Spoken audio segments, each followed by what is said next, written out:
Quran surah ke-14 ayat 7. Nah, tadi Quran surah ke-9 ayat 100 berapa tadi? 3.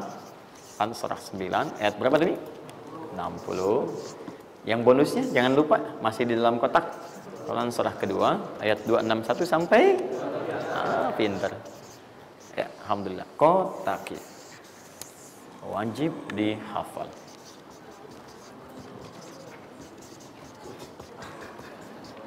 Maksud saya di akhir pasti ada yang foto. Saat foto itu kalimat ini harus muncul. Jangan di capture, jangan di crop. Jangan di crop. Fokus. Nah, sekarang rezekinya sudah ada. Bagaimana Anda mendapatkan akselerasi dari peningkatan? Ya, baik sifatnya kuantitasnya ataupun juga nilainya. Terus. Ya, maka rumusnya kalau sudah dapat dari usaha itu, tadi kan usaha kan? Ya, ada usaha yang kedua. Masih ingat teman-teman yang punya rezeki siapa? Nah, sekarang Allah tawarkan, saya akan berikan kepada kamu, kata Allah, peningkatan dari usahamu dengan cara yang tidak terlampau susah. Kamu gak perlu kerja ini lagi, itu lagi, dan sebagainya. Tapi kamu tinggal mengimbangi saja. Kamu kerja, kamu amalkan juga yang ini. Apa amalan itu? Syukur. Perhatikan langsung redaksi dari Allah. Saya tidak akan menambah, mengurangi. La in syakartum la azidannakum. Ingat, la in syakartum, kalau kamu bersyukur kepada saya, la azidannakum, saya akan tambah bagimu. Jelas ya? Tambah di sini bukan menambah nominal. Ya, karena nominal itu akan tetap.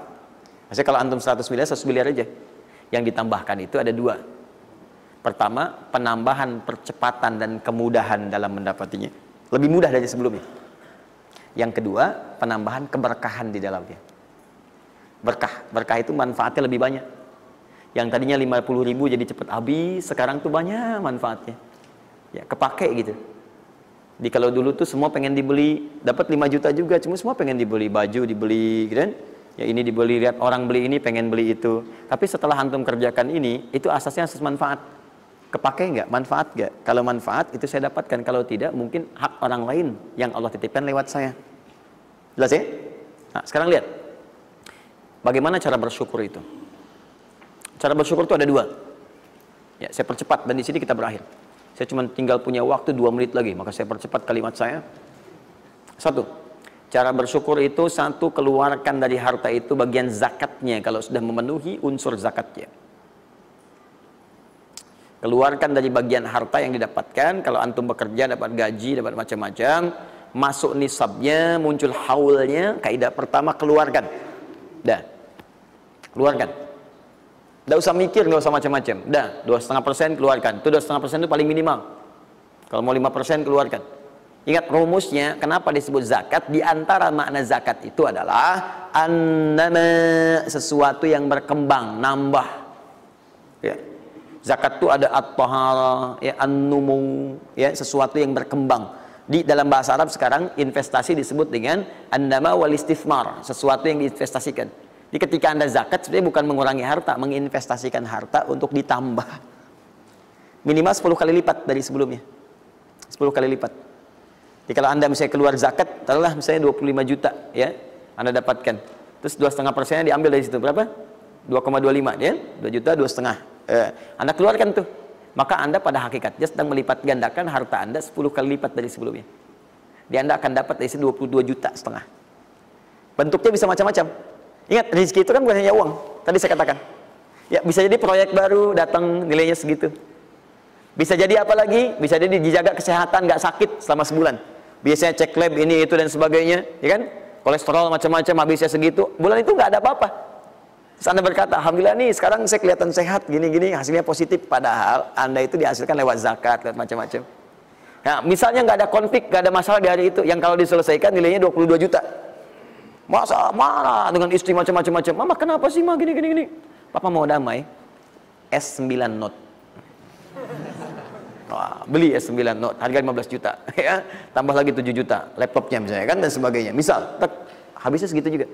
Jadi dijaga oleh Allah, mendapatkan penambahan, bisa berupa langsung nilainya, nominalnya, dapat proyek yang lain, atau dijaga untuk mendapatkan yang non materi tadi. Paham? Maka saya katakan pada Anda, kalau sudah ada kewajiban zakat, maka jangan berpikir menunda. Cepat berikan saat itu, maka seketika Allah akan lipat gandakan apa yang Anda telah usahakan itu. Jelas? Jadi yang pertama, kalau sudah ada kewajiban zakat, cepat ambil. Bahkan, nah ini saya mau ambil komitmen. Saya ambil komitmen. Siap mengikuti ini? Siap berkomitmen insya Allah? Bahkan Allah langsung meminta kepada yang punya otoritas atau juga teman-teman di sampingnya untuk saling mengingatkan. Bahkan kalau punya otoritas langsung ambil. Saking inginnya Allah harta orang itu tuh terus bertambah. Maka turunlah Quran surah 9 ayat 103. Khudh min amwalihim sadaqah tutahhiruhum wa tuzakkihim biha. Muhammad, kalau dia lupa atau yang lain, ambil aja deh. Ambil aja. Ambil dari harta dia itu kalau sudah mencapai nasabnya. Nisabnya sudah ada, haulnya sudah sampai, ambil. Apa tujuannya? Sedekah. Perhatikan, zakat disebut dengan sedekah. Sedangkan sedekah tidak disebutkan dalam rumus bahasa kecuali kullu ma'rufin sedekah. Semua yang baik-baik disebut dengan sedekah. Kata Allah, saya ambil itu bukan ingin mengurangi kamu, tapi ingin membuat kebaikan untukmu. Apa kebaikannya ya Allah? Wa tuzakkihim. Tuzakki dari kata zakat yang punya arti dua tadi, menyucikan jiwa, plus yang kedua menambah apa yang telah kamu dapatkan itu. Jadi kamu tuh jangan nanti kotor hati kamu karena terlampau banyak ini, fokusnya ke situ banyak tapi kamu nggak pakai. Maka saya biarkan kamu dengan mengeluarkan zakat itu supaya bersih hatimu, punya nilai berbagi dan tidak terlalu bergantung kepada harta dunia yang kamu akan tinggalkan kelak. Dan yang paling dahsyat, kalau kamu kerjakan, saya tambah kemudian kualitasnya, saya tambah keberkahannya, bahkan saya permudah untuk mendapatkannya. Lihat sampai sini. Bonus yang ini, nah, peningkatannya lebih dari yang pertama, 700 kali lipat. Ini minimal, 700 kali lipat. Apa itu secara singkat? Infak.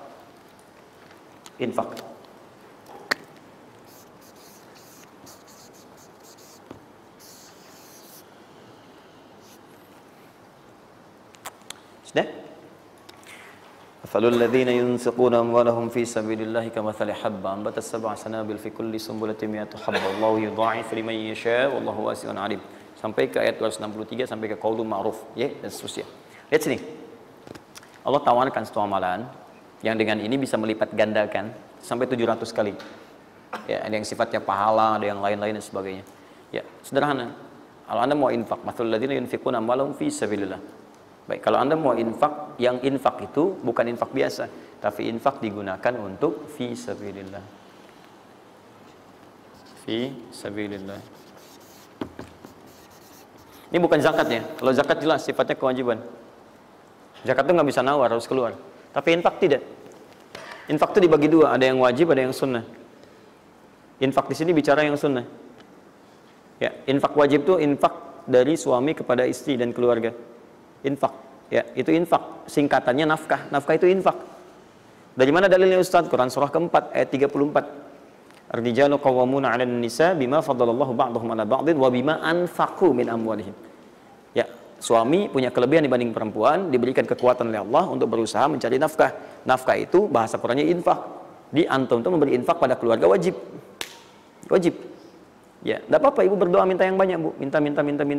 Suami dimudahkan, itu janji Allah kok. Jangan minta sedikit, Bu, minta yang banyak. Minta yang banyak. Karena antum, teman-teman, mencari 1 juta. Tapi ibu menjadikan 1 juta itu cukup untuk sebulan. Itu nggak mudah. Ya, maka berpartner di situ. Ya, suami keluar atau ibu yang berbisnis sekarang dan sebagainya bermohon kepada Allah minta kebaikan. Ya, tapi spesial untuk kepala keluarga, ketika dia mencari nafkah itu Allah berikan nafkah untuk satu keluarganya. Ya, kalau ibu yang punya hobi bisnis dan bukan pencari nafkah, itu yang diberikan cuma rezeki ibu aja di situ. Ya, sepanjang dia bukan pencari nafkah. Tapi kalau pencari nafkah, itu semua rezeki keluarga diberikan di situ. Nah, saya tuliskan dulu supaya fokus ya. Infak.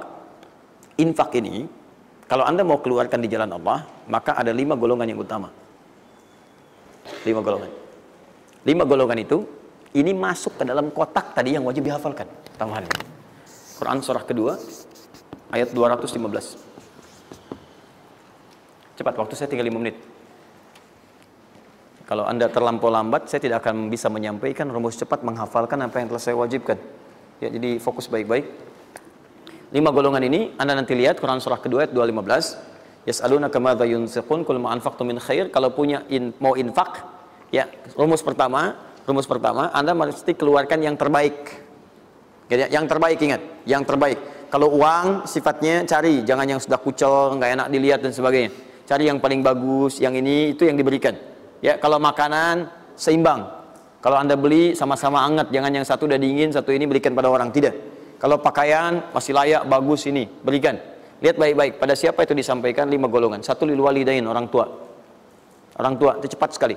Anda nggak usah tunggu orang tua nelpon Anda. Karena sifat orang tua nggak akan minta.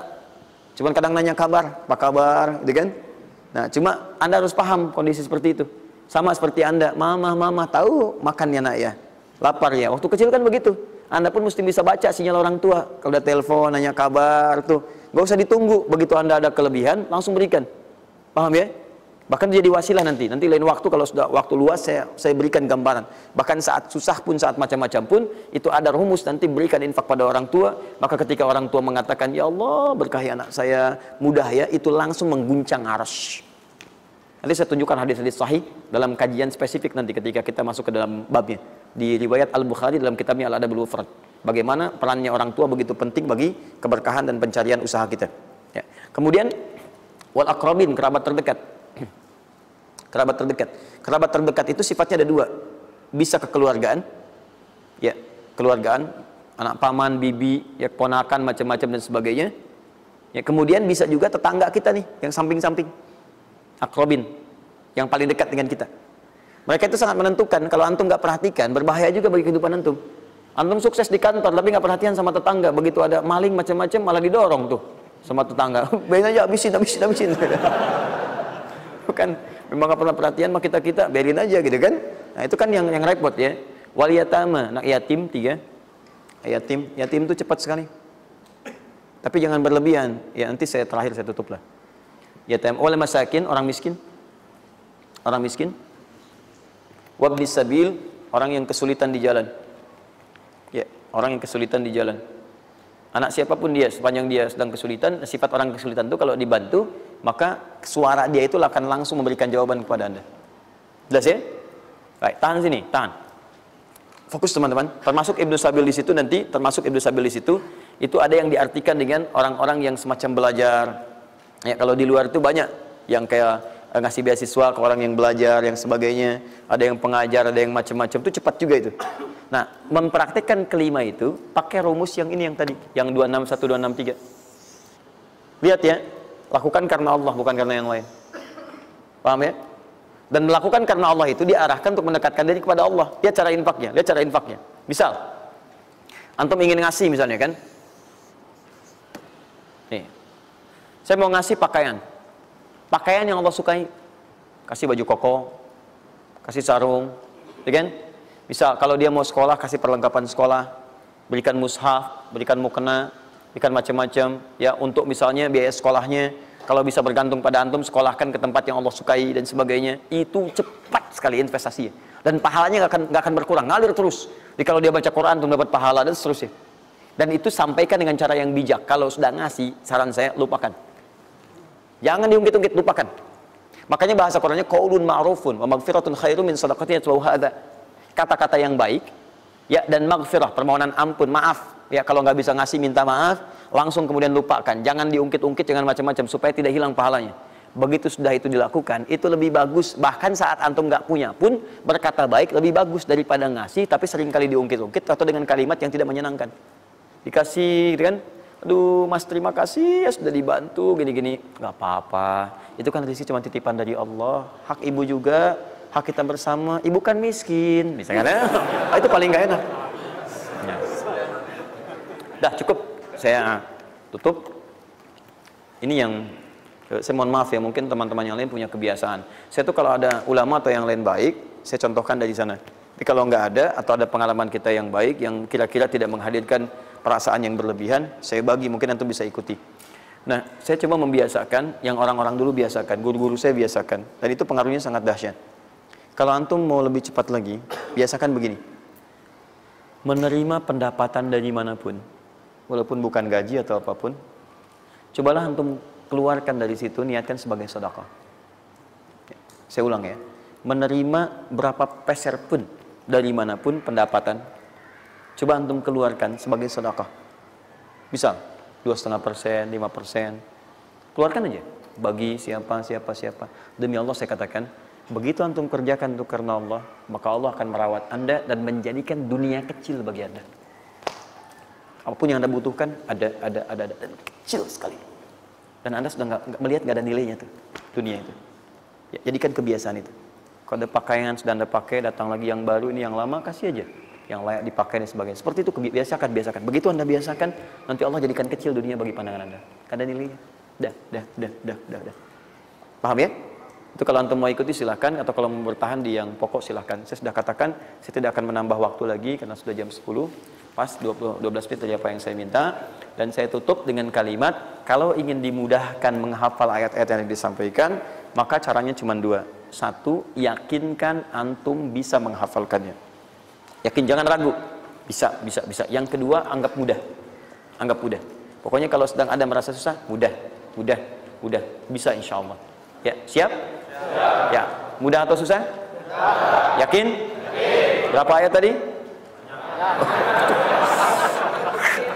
Sedikit. Itu banyak tuh jadi susah. Saya ulang, jangan pulang. Mudah atau susah? Mudah atau susah? Yakin? Nah, berapa ayat? Oh, luar biasa.